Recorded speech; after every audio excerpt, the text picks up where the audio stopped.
یہ 9 آدمی کھانے پر ٹوٹ پڑے۔ انہوں نے بھنے ہوئے گوشت کے بڑے بڑے ٹکڑے ہاتھوں میں لے کر مردار خور درندوں کی طرح کھانے شروع کر دیے۔ ساتھ ساتھ وہ شراب پانی کی طرح پی رہے تھے۔ ان کی آنکھیں لال سرخ تھیں جن سے وہ وحشی اور خونخوار لگتے تھے۔ 3-4 خوبصورت لڑکیاں ان کے پیالے شراب سے بھرتی جا رہی تھیں اور یہ وحشی کبھی کسی لڑکی کے بکھرے ہوئے بالوں پر ہاتھ پھیرتے، کبھی ان کے اریاں بازوں کو پکڑ کر ان پر اپنے گال رگڑتے۔ کھانا اور چھیڑخانی چلتی رہی۔ گمگشتگین ان کی حرکتیں اور کھانے کا انداز دیکھ کر مسکراتا رہا، مگر اس کی مسکراہٹ بتاتی تھی کہ وہ زبردستی مسکرا رہا ہے اور اسے یہ لوگ بالکل پسند نہیں۔ کھانے پینے سے فارغ ہو کر گمگشتگین نے لڑکیوں کو باہر بھیج دیا اور ان 9 آدمیوں کے ساتھ کچھ دیر گپ شپ لگا کر کہا، اب وقت آ گیا ہے کہ میں تمہیں صلاح الدین کی طرف رخصت کروں۔ اب کے وار خالی نہیں جانا چاہیے۔ اگر آپ ہمیں روک نہ لیں تو اب تک آپ یہ خوشخبری سن چکے ہوتے کہ صلاح الدین ایوبی قتل ہو گیا ہے اور قاتل معلوم نہیں کون تھے، ایک آدمی نے کہا۔ یہ حسن بن صباح کے وہی 9 فدائی تھے جنہیں ان کے مرشد شیخ سنان نے ٹریپولی سے سلطان ایوبی کے قتل کے لیے بھیجا تھا۔ یہ منتخب افراد تھے جو بظاہر انسان تھے لیکن خصلت کے درندے تھے۔ انہوں نے اپنے اپنے دائیں ہاتھ کی درمیانی انگلی سے خون کے 10 قطرے نکال کر مقدس پیالے میں گرائے، ان پر شراب اور حشیش ڈالی اور تینوں چیزیں ملا کر ہر ایک نے ایک ایک گھونٹ پیا اور اپنے مخصوص الفاظ میں حلف اٹھایا کہ وہ سلطان ایوبی کو قتل کریں گے یا زندہ نہیں رہیں گے۔ شیخ سنان نے انہیں تارک الدنیا صوفیوں کے لباس میں، ہاتھوں میں تسبیحیں اور گلے میں قرآن لٹکا کر اس ہدایت کے ساتھ روانہ کیا تھا کہ وہ سلطان ایوبی تک رسائی حاصل کریں اور اس کے سامنے یہ مسئلہ رکھیں کہ مسلمان کو مسلمان کے خلاف نہیں لڑنا چاہیے اور وہ ثالث بن کر آپس میں ٹکرانے والے مسلمان امراء کا صلح نامہ کرائیں گے۔ اس طرح تنہائی میں یہ سلطان ایوبی کو قتل کر دیں گے۔ شیخ سنان نے طریقہ اچھا سوچا تھا۔ سلطان ایوبی مذہبی پیشواؤں کو احترام سے اپنے پاس بٹھانے اور ان کی بات توجہ سے سننے کے عادی تھے۔ ان کی دوسری کمزوری یہ تھی کہ وہ چاہتے ہی یہی تھے کہ کوئی درمیان میں آ کر مخالفین کے ساتھ ان کا سمجھوتا کرا دے تاکہ مسلمان کے ہاتھوں قتل نہ ہو، ورنہ صلیبیوں کو جنگی تیاریوں کا اور حملے کر کے بہت بڑی کامیابی حاصل کرنے کا موقع مل جائے گا۔ انہوں نے حلب وغیرہ میں اپنے ایلچی بھیجے بھی تھے جو توہین آمیز جواب لائے تھے۔ اب 9 صوفی منشقوں میں خنجر اور تلواریں چھپائے ان کی خواہش پوری کرنے کا دھوکہ لے کر آ رہے تھے۔ وہ انہیں آسانی سے قتل کر سکتے تھے۔ ٹریپولی سے وہ روانہ ہوئے اور ہرن پہنچے تھے۔ گمگشتگین کو اس کے صلیبی مشیروں نے بتایا تھا کہ یہ سلطان ایوبی کو قتل کرنے جا رہے ہیں۔ اس نے ان سے قتل کا طریقہ سنا تو اسے مسترد کر کے انہیں اپنے پاس شاہی مہمانوں کی حیثیت سے روک لیا اور صلیبی مشیروں سے کہا تھا کہ وہ سلطان ایوبی پر حملہ کرنے جا رہا ہے۔ ان 9 فدائیوں کو وہ اپنے ساتھ لے جائے گا اور موزوں موقع پر اور کسی بہتر طریقے سے سلطان ایوبی کو قتل کرائے گا۔ چنانچہ وہ انہیں اپنے ساتھ محاذ پر لے آیا تھا۔ اب گمگشتگین نے میدان جنگ میں ان کے لیے موقع پیدا کر لیا اور ان کا بہروپ بھی تیار کر لیا تھا۔ اس نے کھانے سے فارغ ہو کر انہیں کہا، آج میں تمہیں بتاتا ہوں کہ میں نے سلطان ایوبی کے قتل کا کیا طریقہ سوچا ہے۔ تم نے صوفیوں کا جو روپ دھارا ہے وہ شک پیدا کر سکتا ہے۔ ایوبی کی نظر بڑی گہری ہے، اس پر پہلے 4-5 قاتلانہ حملے ہو چکے ہیں، وہ اور زیادہ محتاط ہو گیا ہے۔ اس کے ساتھ 2 بڑے ہی تجربہ کار سراغ رساں ہیں، ایک علی بن سفیان اور دوسرا حسن بن عبداللہ۔ وہ ایک نظر میں انسان کو بھانپ لیتے ہیں۔ ہمارے جاسوسوں کے اطلاع کے مطابق اس وقت حسن بن عبداللہ اس کے ساتھ ہے اور علی بن سفیان قاہرہ میں ہے۔ صلاح الدین ایوبی سے کوئی اجنبی ملنے جاتا ہے تو 2-3 سالار اور حسن بن عبداللہ اس کی بڑی گہری چھان بین کرتے ہیں، انہیں شک ہو تو اس کی تلاشی بھی لیتے ہیں۔ ایوبی یا حسن بن عبداللہ کو یہ خیال آ سکتا ہے کہ یہ چپقلش تو کئی مہینوں سے چل رہی ہے، تمہیں صلح نامے کا خیال آج کیسے آیا ہے؟ ایوبی یہ بھی پوچھ سکتا ہے کہ تم کہاں کے مذہبی پیشوا ہو اور کوئی ایسا سوال پوچھ سکتا ہے جس کا تم لوگ جواب نہ دے سکو، یا ایسا جواب دو جو تمہیں بے نقاب کر دے۔ وہ خود عالم ہے، مذہب اور تاریخ کا اس کا گہرا مطالعہ ہے۔ اس کے علاوہ تمہارے چہروں پر داڑھیوں کے سوا صوفیوں والی کوئی نشانی نظر نہیں آتی۔ تم میں سے 4 کی داڑھیاں ابھی چھوٹی ہیں جن سے پتہ چلتا ہے کہ 1 مہینے سے بڑھائی گئی ہیں۔ تمہاری آنکھوں میں حشیش اور شراب کا نشہ چڑھا ہوا ہے، مجھے ان چیزوں پر پاکیزگی کا شائبہ تک نظر نہیں آتا۔ ان 9 میں سے کسی نے بھی برا نہ مانا۔ ان کے سرغنہ نے کہا، مجھے آپ کی ہر ایک بات سے اتفاق ہے۔ اگر صلاح الدین ایوبی نے ہمیں صوفی یا امام سمجھ کر عزت سے اپنے خیمے میں بٹھا لیا اور کچھ کھانے پینے کے لیے ہمارے آگے رکھ دیا تو میرے یہ دوست ٹوٹ پڑیں گے۔ ہم میں سے کسی کو بھی علم نہیں کہ امام اور خطیب کھاتے کس طرح ہیں۔ آپ نے کیا طریقہ سوچا ہے؟ نہایت سہل اور بے خطر، گمگشتگین نے کہا۔ میں تمہیں صلاح الدین ایوبی کے رضاکار محافظ بنا کر قرون حماد بھیج رہا ہوں۔ اس کے محافظ گہری چھان بین کے بعد منتخب کیا جاتے ہیں، ان کے خاندانوں کی بھی جانچ پڑتال ہوتی ہے، اس لیے یہ ناممکن ہے کہ تم جاتے ہی اس کے محافظ دستے میں شامل ہو جاؤ گے۔ میں نے ایک طریقہ سوچا ہے جو مجھے امید ہے کامیاب ہوگا۔ جاسوسوں نے بتایا ہے کہ دمشق کے لوگوں میں ہمارے خلاف اور صلاح الدین کے حق میں اتنا جوش اور جذبہ پایا جاتا ہے کہ وہ رضاکارانہ طور پر محاذ پر آ رہے ہیں۔ وہاں جسے دیکھو تیغ زنی اور تیر اندازی کی مشق کر رہا ہے۔ مجھے معلوم ہوا ہے کہ ایوبی ان رضاکاروں کو باقاعدہ فوج میں تو نہیں رکھتا، دوسرے کاموں میں رکھ لیتا ہے۔ میں اس فضا سے فائدہ اٹھا رہا ہوں۔ اس نے الگ رکھا ہوا لکڑی کا ایک باکس کھولا، اس میں کپڑے تھے۔ اس نے فدائیوں سے کہا، تم سب یہ لباس پہن کر صلاح الدین ایوبی کے پاس جاؤ گے، یہ اس کے محافظ دستے کا مخصوص لباس ہے۔ تم میں سے ایک آدمی کے ہاتھ میں ایوبی کا جھنڈا ہوگا، باقی 8 کی برچیوں کے ساتھ اس کی فوج کی جھنڈیاں ہوں گی۔ تم سیدھے ایوبی کے پاس جاؤ گے، تمہیں روک لیا جائے گا، اس تک پہنچنے نہیں دیا جائے گا۔ تم جوش اور جذبات سے کہنا کہ ہم رضاکار ہیں اور دمشق سے سلطان صلاح الدین ایوبی کی حفاظت کے لیے آئے ہیں۔ یہ بھی کہنا کہ ہم نے بڑی محبت سے محافظ دستے کا لباس سلوایا اور دل میں سلطان کی عقیدت لے کر آئے ہیں۔ ہمیں سلطان کے ارد گرد پہرے پر لگایا جائے یا ہمیں جانباز دستے میں شامل کیا جائے، ہم واپس نہیں جائیں گے، تمہیں صلاح الدین تک جانے نہیں دیں گے۔ تم ضد کرنا اور کہنا کہ ہم اتنی دور سے عقیدت اور جذبات سے آئے ہیں، ہم سلطان سے ملے بغیر واپس نہیں جائیں گے۔ میں تمہیں یقین دلاتا ہوں کہ وہ جذبے کی بہت قدر کرتا ہے، تم سے ملے گا ضرور۔ برچیاں تمہارے ہاتھ میں ہوں گی، اگر وہ باہر ہوا تو گھوڑوں سے اترنا نہیں، قریب جا کر گھوڑوں کو ایڑ لگا دینا اور اس کا جسم برچیوں سے چھلنی کر کے نکلنے کی کوشش کرنا۔ تم سب نے جان کی بازی لگانے کا حلف اٹھایا ہے، لیکن مجھے امید ہے تم سب نکل آؤ گے۔ مجھے پوری توقع ہے کہ اپنے سلطان کو زخمی حالت میں دیکھ کر محافظوں میں افراتفری مچ جائے گی، بیشتر اس کے کہ وہ سمجھ پائیں کہ یہ کیا ہوا ہے۔ تم ان کے تیروں کی زد سے نکل آؤ گے۔ میں تمہیں عرب کی اس نسل کے گھوڑے دے رہا ہوں جن کے تعاقب میں ہوا بھی نہیں پہنچ سکتی۔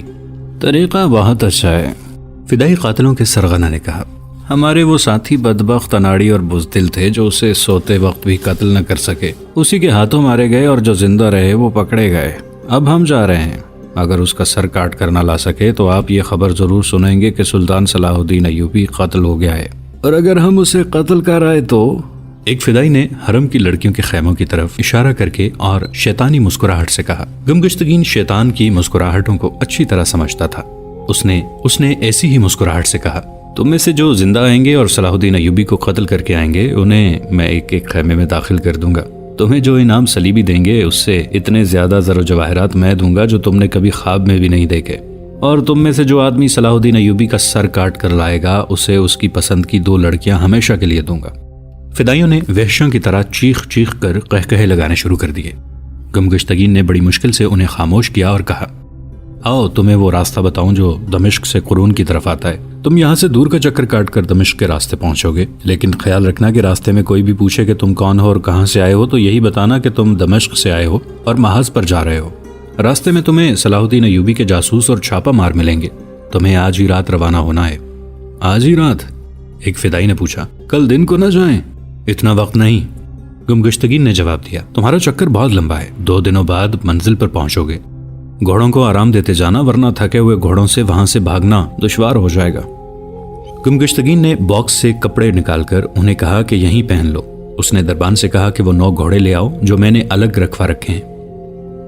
آدھی رات کے بعد 9 گھڑ سوار گمگشتگین کے کیمپ سے دور اس سمت جا رہے تھے جدھر دمشق سے قرون حماد کو راستہ جاتا تھا۔ اگلے گھوڑ سوار کے پاس سلطان ایوبی کا جھنڈا تھا اور باقی 8 کی برچیوں کی انیوں کے ساتھ چھوٹی چھوٹی جھنڈیاں بندھی تھیں۔ اسی روز جس وقت گمگشتگین اپنے سالاروں اور کمانداروں کو اشتعال انگیز تقریر سے جوش دلا رہا تھا، سیف الدین اور حلب کی فوجیں بھی ایسی ہی اشتعال انگیز تقریریں سن رہی تھیں۔ حلب کا ایک سالار گھوڑے پر سوار اپنی فوج سے کہہ رہا تھا، یہ وہی صلاح الدین ہے جس نے حلب کا محاصرہ کیا تھا، تم نے اسی صلاح الدین کو اس کی اسی فوج کو حلب سے بھگایا تھا۔ رب کعبہ کی قسم، یہ روایت جھوٹی ہے کہ صلاح الدین ایوبی جس قلعے اور جس شہر کو محاصرے میں لیتا ہے اسے فتح کر کے دم لیتا ہے۔ وہ حلب کے محاصرے میں کیوں کامیاب نہیں ہوا تھا؟ اس نے محاصرہ اٹھا کیوں لیا تھا؟ صرف اس لیے کہ تم شیر ہو، تم جان پر کھیلنے والے سرفروش ہو۔ تم نے شہر سے نکل کر اس پر جو حملے کیے تھے انہیں وہ برداشت نہ کر سکا۔ فتح اس کی ہوتی ہے جس پر خدا خوش ہوتا ہے، خدا ذوالجلال کی خوشنودی تمہیں حاصل ہے۔ صلاح الدین ایوبی پر خدا کیوں خوش ہوگا؟ وہ لٹیرا ہے، اس نے دمشق پر قبضہ کیا اور اس شہر کے لوگوں کی اس نے جو حالت کی ہے وہ وہاں جا کر دیکھو، کسی عورت کی عزت محفوظ نہیں رہی۔ ہمیں دمشق چھوڑ کر حلب آنا پڑا، ہمیں وہاں واپس جانا ہے، ہمیں صلاح الدین ایوبی سے انتقام لینا ہے۔ اور اللہ کے سپاہیوں، یہ نہ سوچنا کہ تم مسلمان ہو کر مسلمان فوج کے خلاف لڑنے جا رہے ہو۔ وہ مسلمان کافر سے بدتر ہے جو مسلمانوں کے شہروں کو فتح کرتا پھرتا ہے۔ تم پر ایسے مسلمان کا قتل خدا نے فرض کر دیا ہے۔ خلافت کے محافظوں، تمہارے دشمن صلیبی نہیں صلاح الدین ایوبی اور اس کی فوج ہے۔ صلیبیوں کو دشمن اس شخص نے بنایا ہے۔ نور الدین زنگی نے قوم پر سب سے بڑا ظلم یہ کیا کہ صلاح الدین ایوبی کو مصر کی امارت دے دی، ورنہ یہ شخص چھوٹے سے ایک جیش کی کمان کرنے کے بھی قابل نہیں تھا۔ میں اسے اپنی فوج میں سپاہی کی حیثیت سے بھی نہ رکھوں۔ آج اس شخص کی موت اسے ان چٹانوں میں لے آئی ہے۔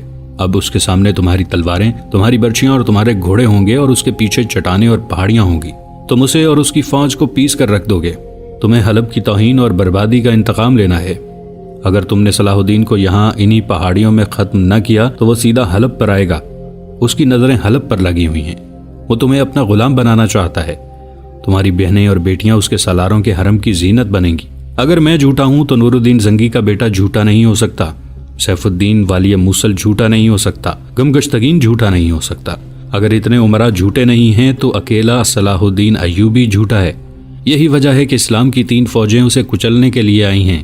تم سب سچے ہو، غیرت اور حمیت والے ہو۔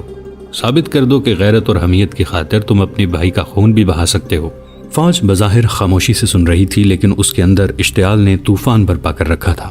سالار نے حقائق پر پردہ ڈال کر فوج کے جذبات کو مشتعل کر دیا اور فوج نعرے لگانے لگی۔ ہم غلام نہیں بنیں گے، صلاح الدین ایوبی زندہ نہیں رہے گا۔ ایک شور تھا جو زمین و آسمان کو ہلا رہا تھا۔ سیف الدین کے کیمپ کی بھی کیفیت جذباتی تھی۔ وہ بھی اپنی فوج کے جذبات کو بھڑکا رہا تھا۔ اس نے سپاہیوں کے لیے یہ سہولت بھی پیدا کر دی تھی کہ 2 علماء سے یہ فتویٰ لے لیا تھا کہ میدان جنگ میں روزہ فرض نہیں۔ تمام فوج خوش تھی۔ سیف الدین نے کہا کہ ہم اس وقت حملہ کریں گے جب صلاح الدین ایوبی کی فوج کا دم خم ٹوٹ چکا ہوگا۔ پھر ہماری منزل دمشق ہوگی۔ دمشق میں بے انداز دولت ہے جو تمہاری ہوگی۔ ادھر لشکروں اور فوجوں کی باتیں ہو رہی تھیں، ادھر سلطان صلاح الدین ایوبی کے کیمپ میں 6-6, 8-8, 10-10 چھاپہ ماروں کے حساب سے اسکیمیں بن رہی تھیں۔ سلطان ایوبی نے اپنی فوج سے کوئی خطاب نہیں کیا، کوئی جوشیلی تقریر نہیں کی۔ ان کی نظر اس زمین پر تھی جس پر انہیں لڑنا تھا۔ اس زمین کے خدوخال سے وہ زیادہ سے زیادہ جنگی فائدہ اٹھانا چاہتے تھے۔ انہوں نے جو بھی بات کی اپنے سینئر اور جونیئر کمانداروں سے کی، اور وہ بھی حقیقت کی بات کی۔ کبھی کبھی وہ اس وجہ سے جذباتی ہو جاتے تھے کہ ان کے مسلمان بھائی فلسطین کے راستے میں حائل ہو گئے ہیں اور مسلمان کے ہاتھوں قتل ہوں گے۔ اس کا ان کے پاس کوئی علاج نہیں تھا۔ وہ صلح اور امن کے لیے ایلچی بھیج کر اپنی توہین کرا چکے تھے۔ اب وہ تصادم کے لیے پوری طرح تیار تھے۔ انہوں نے مصر سے آئی ہوئی کمک کو اپنی اسکیم کے مطابق تقسیم کر دیا تھا اور دشمن کے انتظار میں بے چین ہو رہے تھے۔ انہوں نے مشیروں سے اس خیال کا بھی اظہار کیا تھا کہ دشمن شاید یہ چاہتا ہے کہ پہاڑیوں سے نکل کر ان پر حملہ کیا جائے۔ سلطان ایوبی چٹانوں سے نکلنے سے گریز کر رہے تھے۔ وہ دشمن کو پہل کرنے کا موقع دے رہے تھے۔ وہ اگر چاہتے تو اپنے چھاپہ مار دشمن کے کیمپوں میں تباہی مچا سکتے تھے۔ یہ ان کا خصوصی طریقہ جنگ تھا، لیکن انہوں نے چھاپہ ماروں کو بھی استعمال نہ کیا۔ وہ دشمن کی چال اور حرکت دیکھ رہے تھے۔ دمشق میں نور الدین زنگی مرحوم کی بیوہ نے اپنا ایک اور محاذ کھول رکھا تھا۔ جب سے سلطان ایوبی دمشق سے نکلے تھے، اس عظیم عورت نے لڑکیوں کی ایک رضاکار فوج تیار کرنی شروع کر دی۔ لڑکیوں کو زخمیوں کو میدان جنگ سے اٹھانے، خون روکنے اور ابتدائی مرہم پٹی کی تربیت دی جاتی تھی۔ زنگی کی بیوہ انہیں تیغ زنی، نیزہ بازی اور تیر اندازی کی تربیت بھی دے رہی تھی۔ اس مقصد کے لیے اس نے چند تجربہ کار مرد اپنے ساتھ رکھے ہوئے تھے۔ اسے معلوم تھا کہ سلطان ایوبی محاذ پر عورت کی موجودگی کو گوارا نہیں کرتے، اور یہ تو سوچا بھی نہیں جا سکتا کہ وہ لڑکیوں کو فوج میں شامل کریں گے۔ اس کے باوجود زنگی کی بیوہ نے لڑکیوں کو جنگی تربیت دے دی تھی۔ وہاں کیفیت یہ تھی کہ کسی کو یہ کہنے کی ضرورت ہی محسوس نہیں ہوتی تھی کہ وہ اپنی بیٹی کو مرہم پٹی وغیرہ کی تربیت کے لیے بھیجا کرے۔ لوگ اپنی بیٹیوں کو تربیت کے لیے بھیج کر فخر محسوس کرتے تھے۔ 10-12 سال کی عمر کے بچے اپنے طور پر لکڑی کی تلواریں بنا کر تیغ زنی کرتے رہتے تھے۔ زنگی کی بیوہ کی فوج میں 4 لڑکیوں کا اضافہ ہوا۔ ان میں ایک فاطمہ تھی جسے سلطان ایوبی کا ایک چھاپہ مار جاسوس حرن سے بلکہ گمگشتگین کے حرم سے نکال لایا تھا۔ دوسری موصل کے خطیب ابن المخدوم کی بیٹی منصورہ تھی۔ جیسا کہ ہم پہلے بھی بتا چکے ہیں کہ اسے اپنے باپ کے ساتھ کس طرح موصل سے نکالا گیا تھا۔ باقی 2 وہ لڑکیاں تھیں جنہیں حلب سے گمگشتگین کے پاس تحفے کے طور پر بھیجا گیا تھا۔ انہیں شمس الدین اور سالار شاد بخت نے حرن کے قاضی کو قتل کر کے وہاں سے نکالا تھا۔ یہ حمیرہ اور سحر تھیں۔ سلطان ایوبی کے پاس محاذ پر پہنچی تھیں جہاں سے انہیں دمشق بھیج دیا گیا تھا۔ ایسی بے ٹکانہ لڑکیوں کو نور الدین زنگی کی بیوہ کے سپرد کر دیا جاتا تھا۔ یہ چاروں اس کے پاس پہنچی تو انہوں نے وہاں لڑکیوں کو تربیت حاصل کرتے دیکھا۔ یہی ان کی خواہش تھی جو فوری طور پر پوری ہو گئی۔ انہوں نے زنگی کی بیوہ کو اپنی آپ بیتی سنائی۔ وہ انہیں ان لڑکیوں کے سامنے لے گئی اور انہیں کہا کہ وہ تمام لڑکیوں کو تفصیل سے سنائیں کہ دشمن کے قبضے میں ان پر کیا گزری ہے۔ دوستو، آج کے لیے اتنا ہی۔ اسی کہانی کی اگلی قسط کے ساتھ بہت جلد حاضر ہوں گے۔ نیچے کامنٹ سیکشن میں اپنی رائے کا اظہار ضرور کیجیے گا۔ ہمارے اس چینل کو سبسکرائب کر کے نیچے موجود بیل آئیکن کو بھی ضرور کلک کیجیے گا۔ اگلی ملاقات تک کے لیے ہمارا اور آپ کا اللہ نگہبان۔